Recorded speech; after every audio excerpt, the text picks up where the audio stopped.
Hi guys. तो इस video में अपन चर्चा करेंगे कि जो लास्ट का 15 डेज जे मेन के लिए रह गया, इसको हम प्रोडक्टिव वे में कैसे यूटिलाइज करें। ऑलमोस्ट सारे स्टूडेंट का सिलेबस फिनिश हो चुका है, तो जो 15 डेज में आपका रिवीजन स्केड्यूल होना चाहिए, उसमें आपका आपको ये प्रेफरेंस देना है कि किस टॉपिक से ज़्यादा नंबर ऑफ क्वेश्चन बनते हैं और उस टॉपिक को आप फोकस करिए जहाँ से आप उसको कर ले जाएंगे। ऐसा नहीं कि ऐसा टॉपिक पढ़ने चले गए। जैसे मैं एग्जांपल लेता हूँ इंटीग्रेशन में क्या होता है, जनरली स्टूडेंट से जो फीडबैक आया है उसमें वो ट्रैप होते हैं, ठीक है ना। तो इंटीग्रेशन पढ़े और उससे क्वेश्चन सॉल्व नहीं हो पाया, तो आप ऐसे टॉपिक को इस 15 डेज में आप पिक ना करें। जैसे कोऑर्डिनेट ज्योमेट्री है, बहुत ही ईजी है।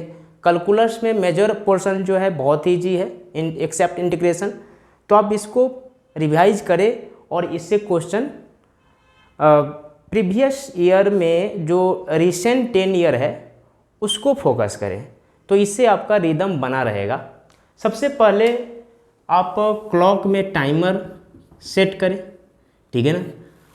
टाइमर के अकॉर्डिंग आप क्वेश्चन सॉल्व करें। अगर मान लीजिए किसी क्वेश्चन में आपको लेटर सपोज कि 5 मिनट से ज़्यादा टाइम लग रहा है, तो 5 मिनट से अगर ज़्यादा टाइम लग रहा है तो वहाँ कंपटीशन से आप बाहर हो जाएंगे, ठीक है ना। तो मैथ्स में आपको पहला प्रेफरेंस देना है कैलकुलस, जहाँ पे मेजॉरिटी ऑफ क्वेश्चन जो होता है इजी ही पूछे जाते हैं। नेक्स्ट जो प्रेफरेंस रहेगा आपका coordinate geometry, after that 3D and vector. ये तीनों मेजर पोर्शन है मैथमेटिक्स का, ठीक है ना। अगर इस तीनों पोर्शन में आप 100% स्कोर कर लिए तो आपका ओवरऑल 80% तो कवर हो जाएगा। और इसके बाद आप फोकस करें अलजेब्रा, कॉम्प्लेक्स नंबर, जहाँ से इजी क्वेश्चन फ्रेम किए जाते हैं। जेई मेन में खासकर बात करें तो जेई एडवांस में भी ज़्यादा टफ क्वेश्चन नहीं होता है कॉम्प्लेक्स नंबर से, ठीक है ना।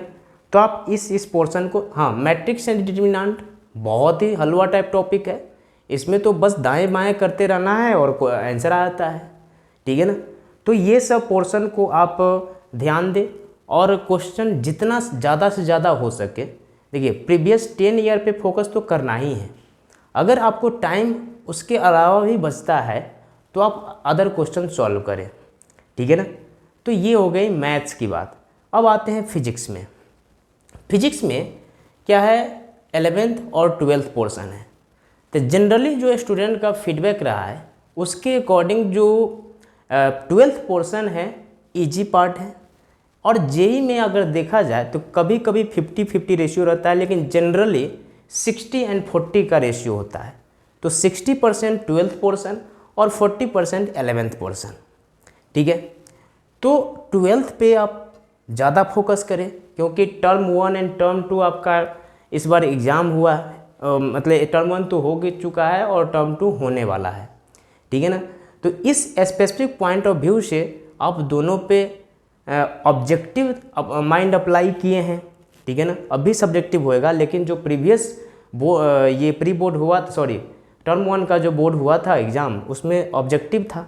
तो वहाँ भी आप जेई ओरिएंटेड रखें, अपने आप को पॉजिटिव रखें। और जैसे इलेक्ट्रोमैग्नेटिक सेक्शन है, ठीक है ना। तो इलेक्ट्रोमैग्नेटिज्म में 4 से 5 क्वेश्चन तो बनते ही बनते हैं, ठीक है ना। और उसमें से 80% आप सॉल्व कर ले, यानी 4 क्वेश्चन, तो आपके लिए बहुत ही बड़ा अचीवमेंट होगा।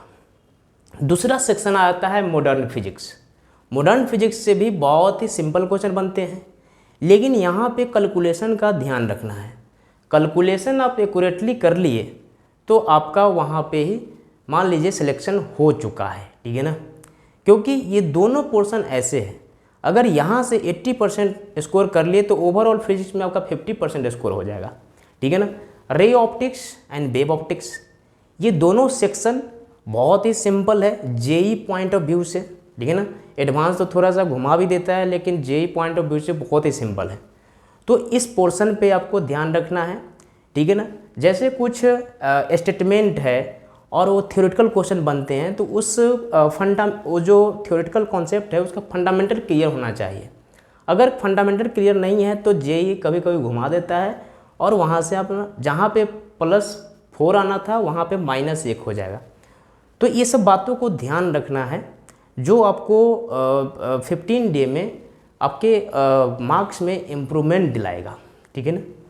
स्ट्रैटेजी वाइज फॉलो करिए, रैंडमली फॉलो करने से कोई बेनिफिट है नहीं।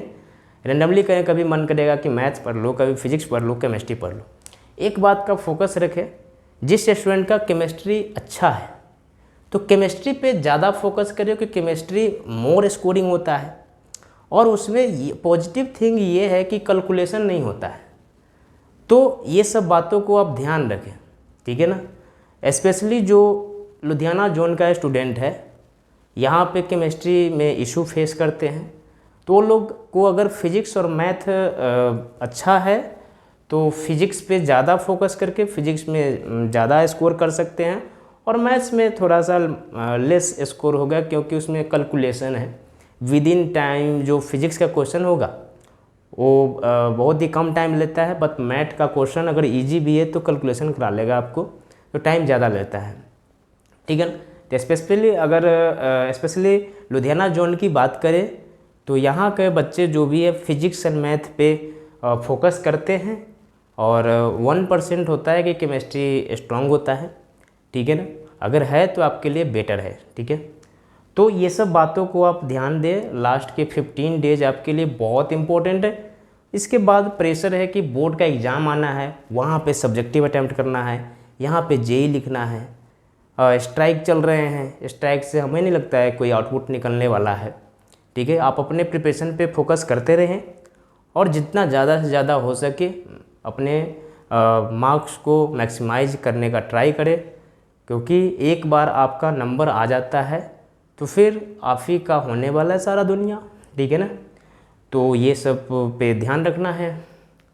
बाकी अगर बात की जाए तो फिज़िक्स का टॉपिक हम डिस्कस कर दिए हैं, किस किस टॉपिक पे कैसे कैसे हमारा प्लानिंग होना चाहिए।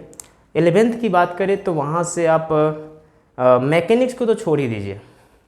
मैकेनिक्स को इतना रिवाइज करना है जिससे फंडामेंटल कंसेप्ट हम यूज कर सके किसी और चैप्टर में। और वहाँ से एक थर्मोडायनेमिक का सेक्शन है जिसको हीट एंड थर्मोडायनेमिक के नाम से बोलते हैं। तो हीट एंड थर्मोडायनेमिक पे आप फोकस करें, 4 से 5 क्वेश्चन आएगा और 4 से 5 क्वेश्चन आपको कम टाइम में नंबर दिला के जाएगा, ठीक है ना। दूसरा टॉपिक चूज करिए आप फ्लूइड मैकेनिक्स। फ्लूइड मैकेनिक्स से बहुत ही बेहतरीन क्वेश्चन बनता है, ठीक है ना, और इजी भी बनता है, तो उसको ध्यान रखिए। थर्ड टॉपिक सजेस्ट करेंगे एसएचएम एंड वेव। ये भी बहुत ही सिंपल टॉपिक है और यहाँ से क्वेश्चन आप कर ले जाएंगे। तो thermodynamic, SHM and wave, fluid mechanics 11th का इसी तीनों टॉपिक पे फोकस करिए। अगर पॉसिबल है तो मैकेनिक्स में जाइए डेप्थ में, अदरवाइज मैकेनिक्स करने का कोई लोड नहीं है, क्योंकि अभी तक जितना भी फीडबैक मिला है उसके अकॉर्डिंग मैकेनिक्स का क्वेश्चन बहुत ही टफ होता है। जेईई मेन में इजी होता है तो सबके लिए इजी है, ठीक है ना। तो ऐसे अपना जो 15 डेज का प्लानिंग है आपका, उसमें चेंजेस ला करके अच्छे कर सकते हैं, ठीक है ना। तो बेस्ट फॉर द होप। इसी जगह वीडियो को ख़त्म करते हैं। Thank you.